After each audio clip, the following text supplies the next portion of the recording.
Yan, ayaw din ng Amerikano yan. Kasi pag dinala mo yan doon, magsisimula na ang paglilitis. Hindi nga nila maumpisa ng paglilitis kasi wala silang ebidensya. Pinulitika lang nila si Pastor. Yun lang katotohanan. Nga before po or pagkatapos sa tapos itong impeachment trial ay lumabas nga po yung mga balita na formal ng hiniling ng Estados Unidos sa pamahalaan ng Pilipinas itong ang extradition ni Pastor Apollo C. Quiboloy upang harapin yung mga paglilitis kaugnay sa mga kasong ibinabato laban sa kanya. Ayon kay Philippine Ambassador to the US, Jose Manuel Romualdez, kailangan pa itong aprubahan sa mga korte ng Pilipinas bago nga maisakatuparan itong extradition. Pero samantala, sa panig naman po ng DOJ Attorney Sal ay sinabi nila na wala pa silang natatanggap na extradition request mula sa Amerika. Habang kinukumpirma pa ng DFA or Department of Foreign Affairs na ang anumang kahilingan ay daraan sa itinakdang proseso. Para po sa kaalaman ng mga nakararami, Attorney Sal, kasi nga maraming lumabas sa ibang mga media itong ang pagkakahiling ng Amerika na i-extradite si Pastor Apollo C. Quiboloy. Ano po ang inyong masasabi dito? Paano po dapat ito or ano po ang dapat na proseso nito at anong magiging epekto nito? Kung ano ang sinasabi ng batas ng proseso, gawin na lang nila. Matagal na yan eh. At katotohanan yan, ayaw din ng Amerikano yan. Kasi pag dinala mo yan doon, magsisimula na ang paglilitis. Hindi nga nila maumpisa ng paglilitis kasi wala silang ebidensya. Pinulitika lang nila si Pastor. Yun lang katotohanan. How about naman po sa mga kritiko na sinasabing ang it's about time na dapat daw harapin ni Pastor ang kanyang mga inaakusa laban sa kanya at ano pong masasabi ninyo doon sa kanila, Attorney Sal? May karapatan ba sila na magbigay ng komento patungkol sa isyong ito? Unang-una, hindi sila nag-iisip sa mga sinasabi nila. Ano bang haharapin? Nakakulong na nga eh. Ano bang tawag mo doon? Di hinarap na nga. Hindi tumakas. Mario Joseph. Ay, nako. Talaga namang Ay. gamitin niyo yung mga utak niyo. Ayan. Ito nga, maraming salamat, Attorney Sal, dahil nga at least dito po sa ating programa ay nabibigyan po ng liwanag ang yung mga lumalabas sa social media na mga pahayag ng ibang mga politiko. Ito ba, tanggap tayo ng ibang balita, Attorney Sal. Dahil walang nakikitang mali si Vice President Sara Duterte sa pagbisita sa mga persons deprived of liberty o PDL matapos ngang questionin itong kanyang pagdalaw sa ilang personalidad kamakailan sa kustodiya ng Quezon City Jail. Alamin natin sa ulat ni Jason Rubico.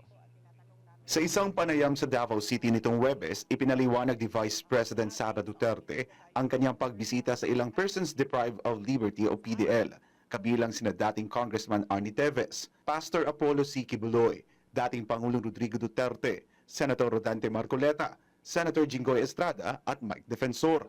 Ayon kay VP Sara, wala siyang nakikitang mali sa pagbisita sa mga ito dahil ginagawa na niya ito noon pa man bilang alkalde ng Davao City. Aniya, regular siyang bumibisita sa mga bilangguan upang maghatid ng tulong at alamin ang kalagayan at pangangailangan ng mga nakakulong. I don't see anything wrong with visiting persons deprived of liberty.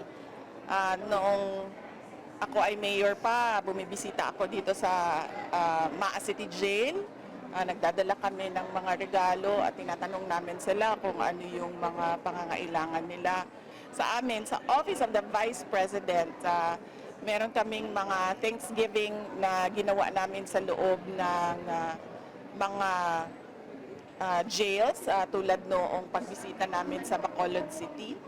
So wala ako nakikitang masama sa pagbisita sa mga tao tulad ni PRD at iba pang mga nasa loob ng detention na wala akong nakikita na masama sa pagbisita kay Arnie Teves, kay Pastor Quiboloy, as I said, President Duterte, Senator Rodante Marcoleta, Senator Jinggoy Estrada, and Mike Defensor, kasi kilala ko naman sila, and I think kaibigan ko sila. Nilinaw rin ni VP Sara na wala siyang ibinigay na payo kina Marcoleta, Estrada at Defensor. Aniya, ang tanging mensahe niya ay manatiling matatag at gawin ang anumang makabubuti para sa bayan. Ang sinabi ko lang sa kanila doon ay kung ano yung para sa bayan, yun ang gawin ninyo. Yun ang message ko sa kanila sa loob. Sabi ko magpakatatag at kung ano yung para sa bayan, yun ang gawin ninyo. Samantala sinabi ni VP Sara na nakikita niya ang isang pattern sa umano'y pag-usig sa mga personalidad na hindi umano kaalyado ng administrasyon. Well, it shows kung ano yung pinagkakaabalahan ng administrasyon ngayon, ng gobyerno ngayon. Ang pinagkakaabalahan nila ay politika dahil nakikita natin na may pattern na.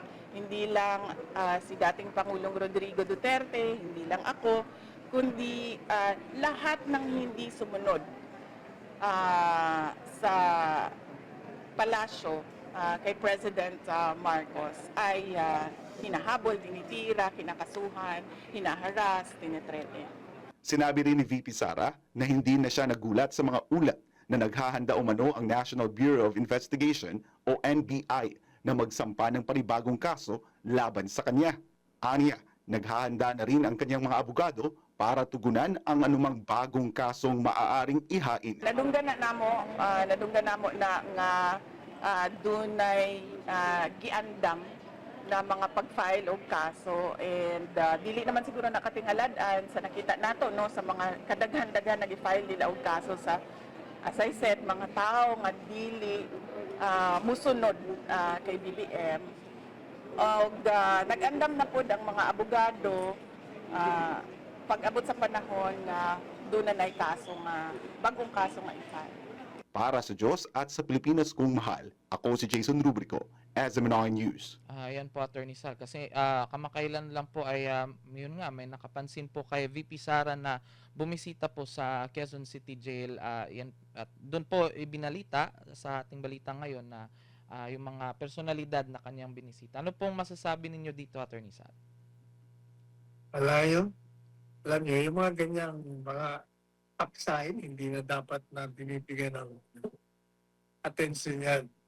There is nothing wrong absolutely with visiting people in jail kung sila ay mga kilala mo o kaya naman mga kaibigan mo. Kahit nga hindi kilala, kung gusto mong bisitahin, anong masama doon? Binibigyan lang ng mga useless. Wala yan.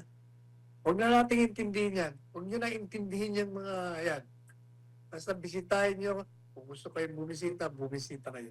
You don't have to explain anything to them. Ayan. Maraming salamat po, Attorney Sal. At samantala, sa iba pang issue,